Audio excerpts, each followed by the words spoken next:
Well, welcome into the AL Recruiting Power 5 podcast, and we have a special guest today. He is the first 1,000-yard receiver at Ole Miss. It is Shay Hodge, and he is Coach Shay Hodge now. But, Coach, we are glad to have you on the podcast, man. Thanks for having me, man.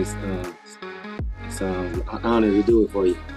Well, I'll say this. I was just doing some research before the podcast today, and I was looking at your pinned tweet, and you had first 1,000-yard receiver in Ole Miss history. You broke career receiving record of 2,646 yards. You broke the single season receiving yards record.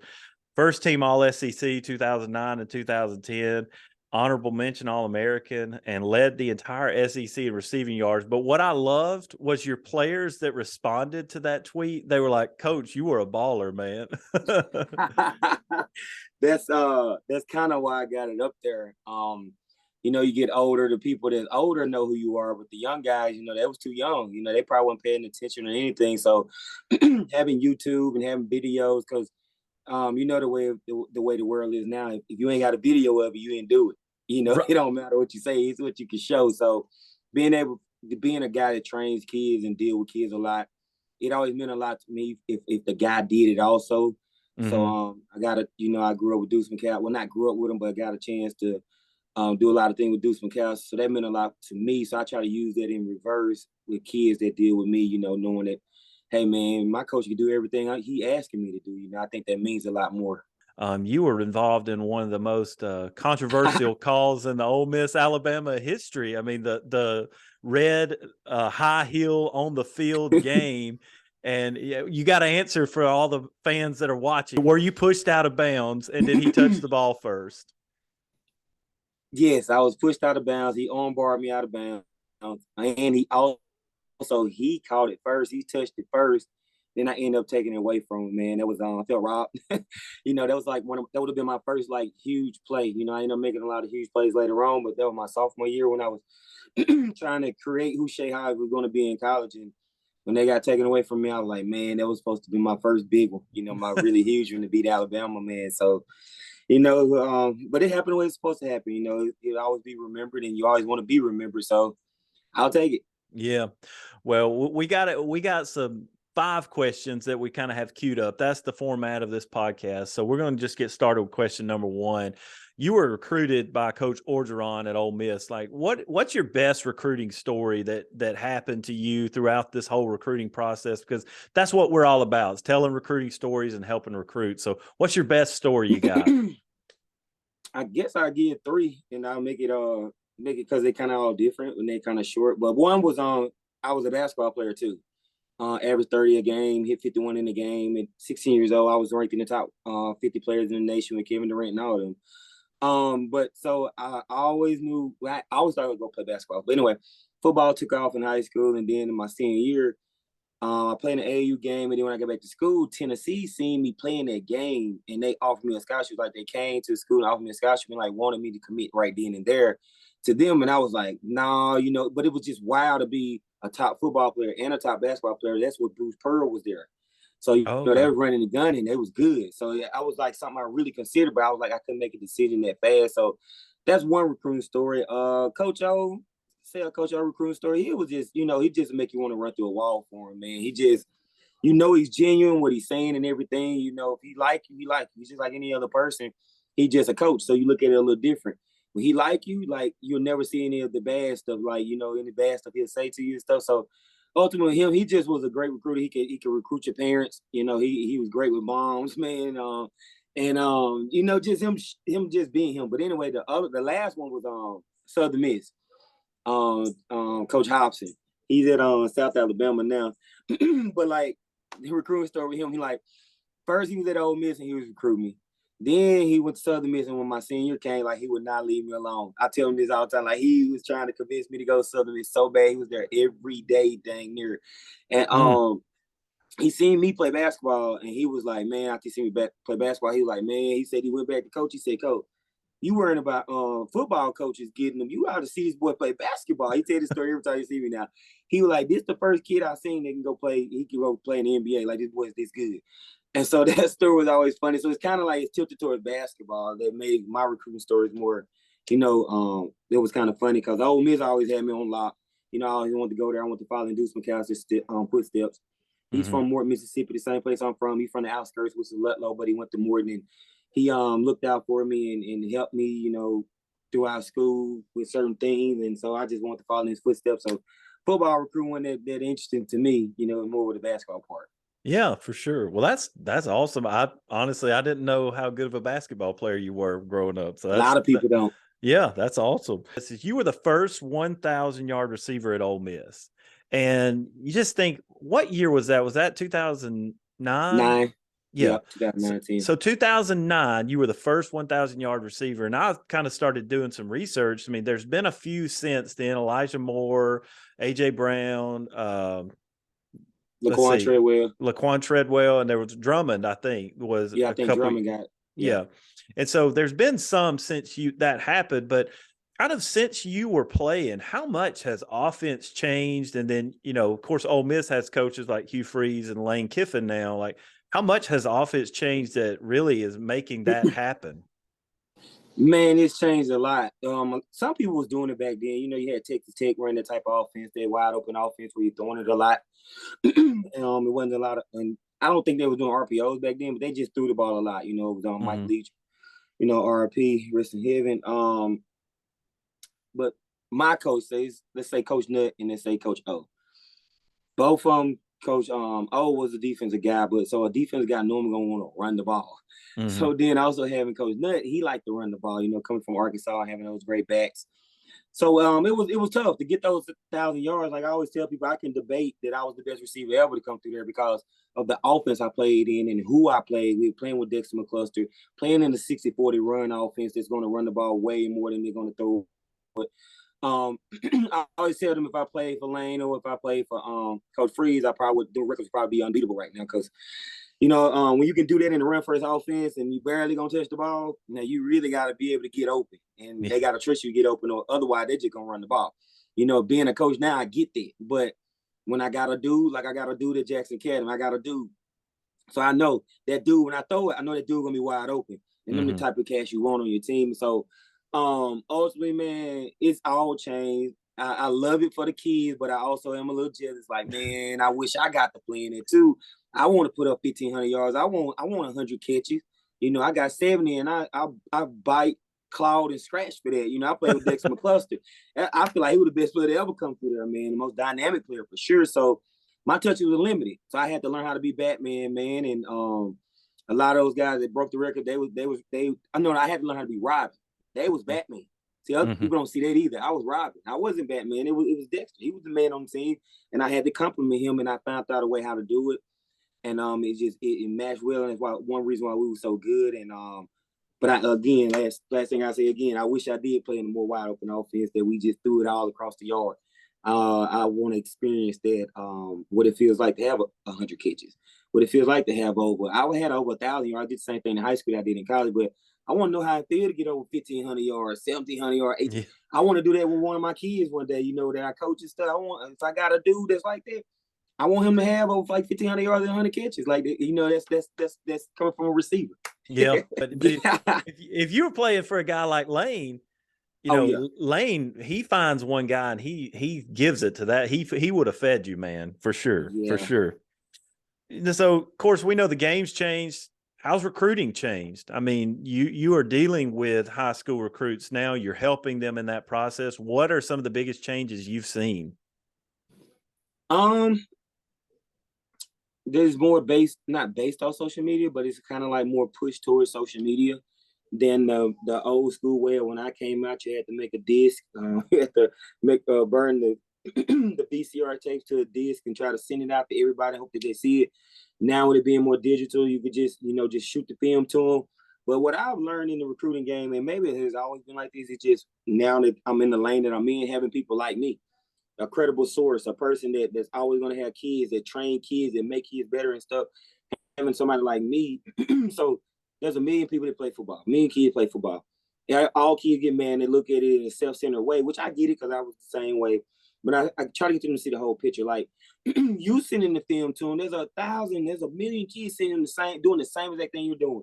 But when you got somebody like me, it's like a reference or like a brand to you. Like, okay, if Shay is showing me his kid film, he must be really like that, because over the years, having all these All-Americans, I think I made like 10 now. Number one player in Mississippi the last 3 years has been produced through me. And basically my company, Mesh, Mike Espy, Shay Hodge Academy. We got the number one receiver this year. We've always had the number one. I had the number one running back in the country last year. You know, I got the 5-star this year on Santander Perkins. So Deion Smith before that. So, you know, just having that pipeline of players. I mean, having somebody like me, I never knew when I was on the other side, were there people like me that can be, you know, in that sense. So I think that helps with recruiting. I honestly think high school coaches have lost their credibility with a lot of coaches in college, because people like this in my position, it's not many now. They don't trust many, but like people in my position, I think like our word means more at times, because more high school coaches try to push their program, and it ain't really about, is the kid really that good? And so half the time they lose credibility that way. See, people get mad at me. If you're not like that, I'm gonna tell you, you're not like that. Mm-hmm. But on the flip side, I'm not telling you this to tear you down. I'm telling you this in the sense of, I'm a trainer. I know what you need to work on. I'm telling you this so you can go work on this. These are your weaknesses. This is why you're not getting recruited. Some people take it hard. Some people understand it and see the big picture. Like, okay, man, he's trying to help me, because what am I going to get out of talking down to you or talking bad to you? So I feel like recruiting has changed from a digital standpoint. It's all on, you can send it at a drop of a dime. The people that are in place that has organizations that take kids places and get them exposure, being on like podcasts like this, like we want to start one. We actually going to start one. Like, everybody want to know about the recruits. All right, I got the recruits. They with me all the time. Let's hear that they mouth. Forget going to a message board. Like, why do all that when I got the recruits right here? I had you since 8th grade, 9th grade. I've grown you up. So I can tell, instead of the fans paying for message board, hey, come on, get a subscription with our company, and you'll know the real deal of what these kids really think. I don't like the street code. I don't like a lot of coaches about recruiting. Like, if the kid ain't feeling you, I'll tell you, so you don't waste your time. Like, look, he don't like y'all.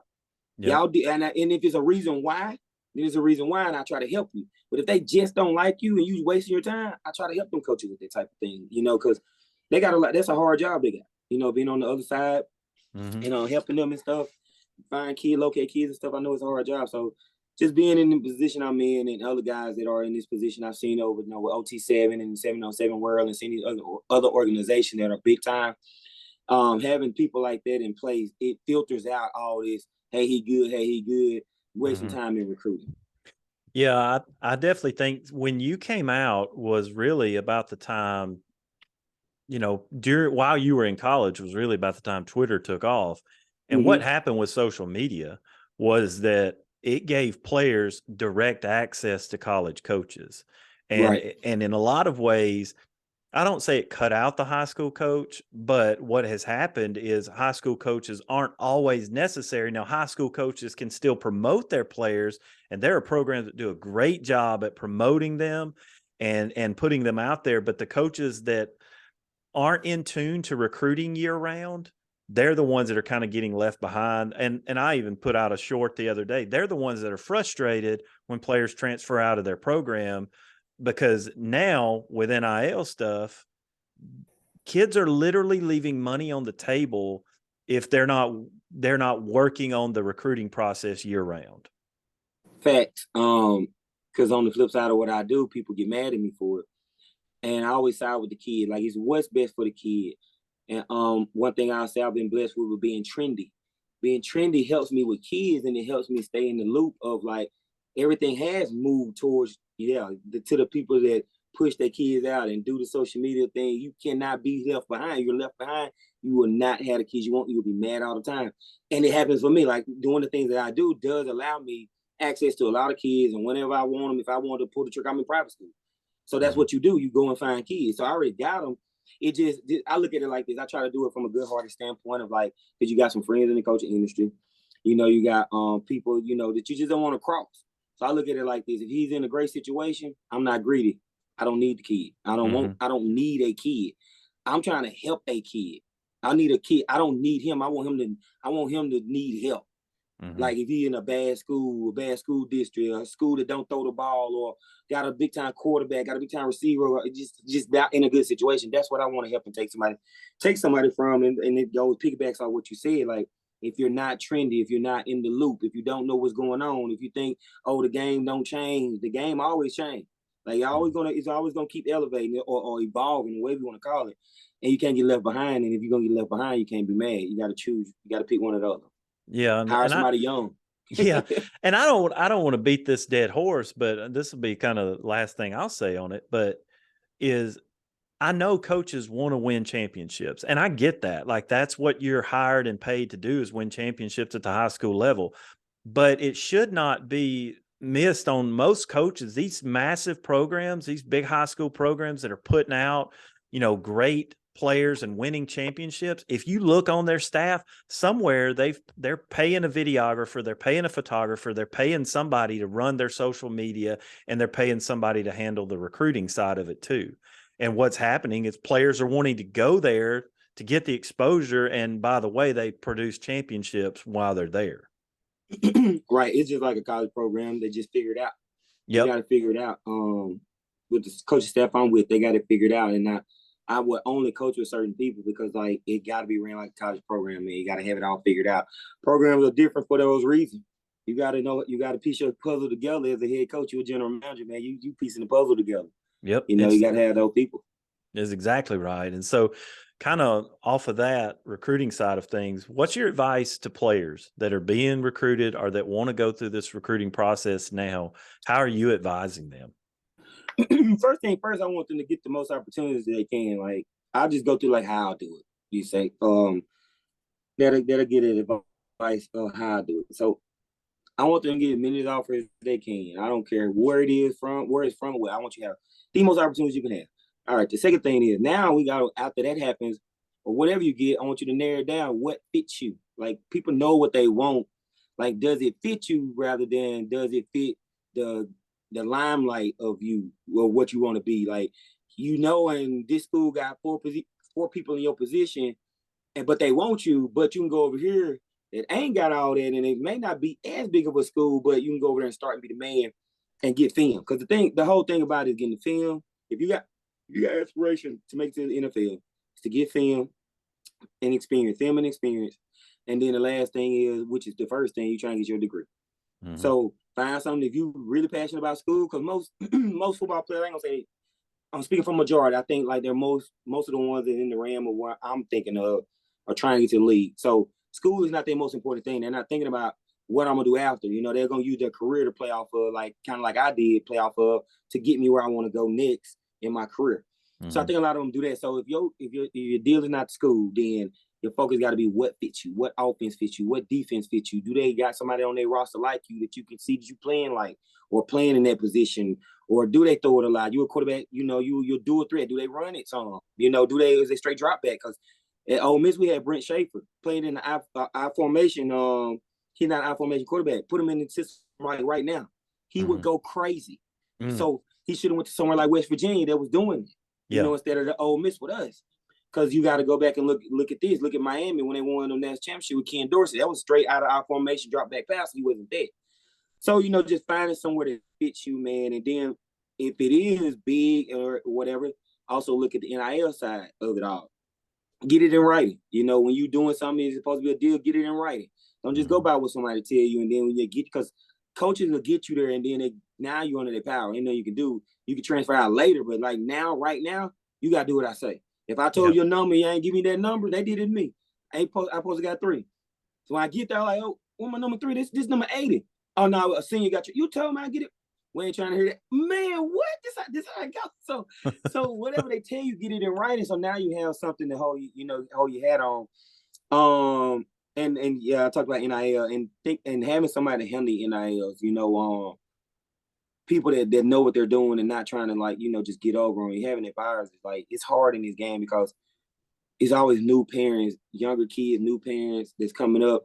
And so once you establish yourself in the position I'm in, I'm just here to help. Can't nobody help me. I can only help them with these kids. And some people try to make it bad, like I'm the bad person and this and that because they can't do what I do. And, oh, he did this, he didn't know. And they're telling the story. I really try to live my life morally correct. I really try to do everything correct and don't do nobody wrong in this thing. And if I got a problem with him, it's normally something on some jealousy. It's not nothing I've done. Yep. So Yeah, that's why I'll say, you know, my advice is always like look at what you're trying to do. If you're trying to what you're trying to do, look at that and look at that school. If it doesn't fit that, then don't go there. If they got a whole bunch of people in your position, unless you know for sure, like you just know for sure, 100% almost sure you're better than all them, I wouldn't go take that chance. I Yeah. would take that other chance of lesser people or just somewhere you're gonna play. Just put it like that. Somewhere you're gonna play. Yep. Because I mean, I just finished the last podcast we released before this one the importance of playing. And we were talking about guys that are at group of 5 schools that think that they can transfer to power 5 schools and increase their draft status. And if they just stayed at the group of 5 school and play as the starter and be the number one guy, their chances were like, I'm talking like 50% better at getting drafted than they were if they transferred to a Power 5 school and were just the second or third guy. Exactly. So you got to play. Got to play. Just All look right. at NFL rosters. Yeah. See it all. Yep. Exactly. So last question. What are you up to now? What all do you have going on? I know that, you know, there was a lot on your bio that you're doing. So we want to hear what's going on. First and foremost, I'm the pass game coordinator at Jackson Academy. I also run a company called Mesh Academy, which is it's really not just 707 organization. I got to figure out what we're gonna label it as. You know, it's our biggest thing is development. You know, not recruiting, developing talent, like developing a kid, recruiting, and 707. And like we just do a whole bunch. It's a whole bunch of stuff that we do. Also, me and Mike SB also have our own individual company that we were doing, that we did our training under, but we're putting it together now to call it Mesh. But Hodge Performance is something else that I have that I do my training under. Branched off from D1 Jackson, the D1 franchise. I was working there for a while. And it gave me a background and a platform even better than I already had to catapult me to where I can do it on my own now. And so I run that business also. Other than that, I do a little public speaking. Do a lot of recruiting, as I said, and a lot of training. You know, just staying involved with kids' lives, man. People that I would have never made it from Morton, Mississippi, where I'm from, if somebody didn't help me. You know, and so I think I get it from my mom, just trying to help somebody and help them along their way, and just try to make them be the best they can be. Because somebody did that for me. Somebody had to change me. Somebody had to coach me up, and I feel like coaches are one of the biggest things in the world that the world needs. You know, football can teach you life. It does teach you life. You know, a lot of adversity that you go through, things not gonna go your way. Just like as a man, both of us, we grown men, we know we've been through adversity. Same thing we go through on the football field. As a fan, we look at it like, oh man, they messing up. But then you ultimately want to see that kid change or fix whatever he messed up on to do better and to beat that adversity and have that success story about, man, look, I did this early in the game and look what I made it through, coach. I'm proud of the kid. You know, now I had a life lesson. Now I'm proud of you. Now, when life get like that later on in your life, you know, you're going to go through something. You might go broke. You might can't do this for your wife or your kids, and you have to change something and go through the adversity. And you have to come out on top. Like, you got to come out on top of your family because you ain't going to let your family starve. So I always say football teaches life, and that's what we're trying to do with Mike Espy and me, and I, just running our organization and trying to get back to these kids in Mississippi. Because last thing I say, we both could have moved away. We both played in the NFL for a little bit. Both could have moved away. Could have been California, Texas, anywhere. You know, with a lot of kids that, you know, we both want to be coaches and trainers. I didn't necessarily think I'd be a trainer, but I knew I'd be a coach. Training just came along and just added to my repertoire. But I always said, man, I want to do this in Mississippi. I'm from Mississippi, from a small town in Mississippi. I got overlooked knowing I was one of the top 5 players in Mississippi. For sure, and should have been rated higher in the nation. So I just look at kids like I'm never gonna let they have it to another kid around me, and I want to make sure I do it for Mississippi because I feel like we all underrated. Man, I believe that. There are studs in Mississippi that go overlooked all the time. I've watched a lot of film from kids from Mississippi. You know, we started in Alabama doing this, and of course, there's a trickle over effect because the state's next to us. We see a lot of those kids, and so. But man, you know, I just appreciate and love people that love kids, that help kids, and that want to help them. And so, you know, I appreciate you, Coach, and what you did. And I know everybody remembers you for what you did at Ole Miss. But I think if you help kids and you want to help them and serve people, that's what really matters in the long run. Right. Same way I see it, man. Yep. So, well, man, I appreciate you being on. If you want to follow Coach Hodge, his Twitter is right there on the screen. Make sure you look him up. He's got a lot of stuff going on. You can follow all his other organizations that he's a part of on his Twitter bio. So make sure you give him a follow. Coach, we appreciate you being on today, man. Thanks so much for your time. No problem, man. Thanks for having me on. Well, thanks, guys, everyone, for listening. If you want to subscribe, hit the subscribe button so that we can do more interviews like this, help more kids, and get more information out there about recruiting. Thanks again, guys, and God bless.